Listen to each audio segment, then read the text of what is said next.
Hello, I am Paresh Solanki, international business trainer. ये video में मैं आपको बताऊंगा कि अगर एलसी एक्सपायर होगी तो हम क्या कर सकते हैं। अगर आपको एलसी से पेमेंट मिलता है, आपका जो बायर है वो आपको एलसी देता है। एलसी मतलब होता है लेटर ऑफ क्रेडिट।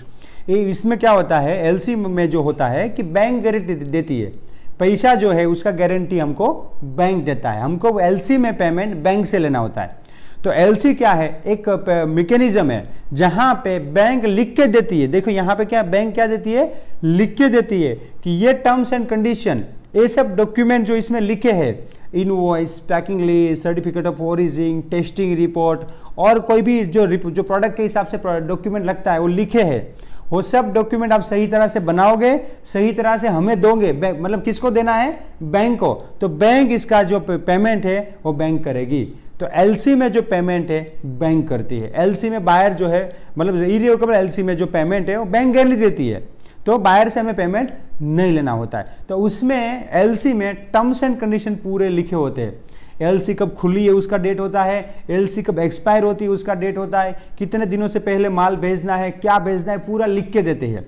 तो सपोज यहां पे मेरे यूट्यूब पे कमेंट आया कि एलसी एक्सपायर हो जाए तो क्या करने का। तो एलसी में लास्ट शिपमेंट डेट, मतलब ये डेट से पहले शिपमेंट कर देना है या ये डेट को करना है, उसके बाद जो कि वो एलसी एक्सपायर हो जाती है। सेम लाइक हम जब चेक फाड़, मतलब चेक लिखते हैं किसी को, तो वो चेक कितना दिन वैलिड है, 3 महीना तक वैलिड है। तो एलसी में एक डेट लिखा होता है, उससे पहले आपको शिपमेंट कर देना है, उससे पहले एक्सपोर्ट कर देना है। बट बाय मिस्टेक यहाँ पे इंडिया में फ्लड आ गया, कोई आंदोलन हो गया, कोई रॉ मटेरियल खलास हो गया और आपकी फैक्ट्री में कोई स्ट्राइक हो गई या कुछ भी रीजन से, कोई भी रीजन से आप वो डेडलाइन को फुलफिल नहीं कर पाए, तब तक आपका गुड्स रेडी नहीं हुआ, तो क्या करना है।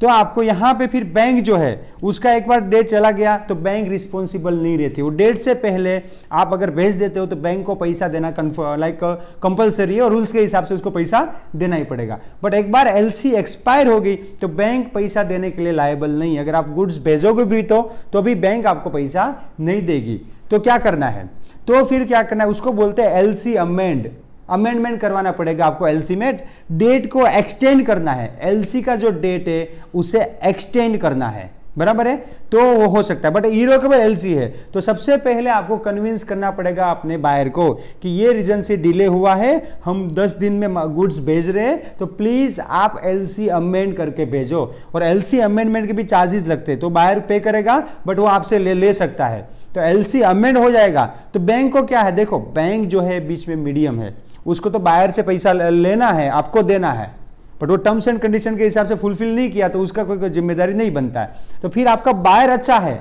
एलसी एक्सपायर हो गई तो अगर आपका बायर अच्छा है तो आपको पेमेंट मिलेगा। बायर आपको अगर एलसी एक्सपायर हो गई तो कोई प्रॉब्लम नहीं है, बायर को गुड्स चाहिए तो डायरेक्ट भी वो पेमेंट कर सकता है, एलसी को जाने दो, वो डायरेक्ट पेमेंट कर देगा, आप यहां से गुड्स भेज दो। तो ये पॉसिबल है। और दूसरा एलसी में करना है तो एलसी को अमेंडमेंट करवाना पड़ेगा। क्या, एलसी को अमेंडमेंट करवाना पड़ेगा। तो इसमें फिर एलसी को अमेंड करवाने के लिए आपको एग्री होना पड़ेगा, आपकी फिर बायर जो है, बायर की बैंक को एग्री होना पड़ेगा और बायर को एग्री होना पड़ेगा। अगर बायर एग्री हो जाता है तो आपका पेमेंट सिक्योर है, आपका पेमेंट आपको मिलेगा। बट आपको जब एलसी एक्सपायर होने के बाद आपको बायर को कन्विंस करना पड़ेगा। समटाइम डिले कर दिया तो बायर आपका ऑर्डर कैंसिल भी कर सकता है, फिर बोले नहीं चाहिए मुझे, तो बायर तो मतलब पेमेंट बैंक को देना, बैंक ने हाथ खड़े कर दिए, तो ये हो सकता है। बट अगर आपका बायर जेन्युइन है, आपका बायर सही है, आपका बायर अच्छा है, आपका बायर आपको सपोर्ट करता है, तो कोई प्रॉब्लम नहीं आता है, एलसी अमेंडमेंट हो जाती है। या फिर आप डायरेक्ट भी बिजनेस कर सकते हो एलसी को साइड में रख के कि वो एक्सपायर होगी, उसका कोई महत्व नहीं रहा है, तो बायर को बोलो कि हम यहाँ से गुड्स भेजते हैं, आप पैसा भेजो, जो भी पेमेंट है आप दोनों को सूटेबल रहती है उसमें आप कर सकते हैं। तो अगर आपका एलसी एक्सपायर हो जाता है तो आपको एलसी में अमेंडमेंट करना है। तो आपको ऐसे कोई भी क्वेश्चन है आप यहाँ पे कमेंट कीजिए, आस्क पीएस करके आप यहाँ पे मुझे क्वेश्चन पूछ सकते हैं, मैं उसका आपको आंसर दूंगा। और आप फ्री में एक्सपोर्ट इंपोर्ट सीखना चाहते हो तो मेरा यूट्यूब चैनल सब्सक्राइब कीजिए और बेल आइकॉन को क्लिक करना मत भूलिएगा। और आप एक्सपोर्ट इंपोर्ट का इनसाइड सीखना चाहते हो, टेक्निक सीखना चाहते हो, तो हमारा प्रैक्टिकल ट्रेनिंग जो रहता है आप ज्वाइन कर सकते हो। Thank you very much for watching this video. Thank you.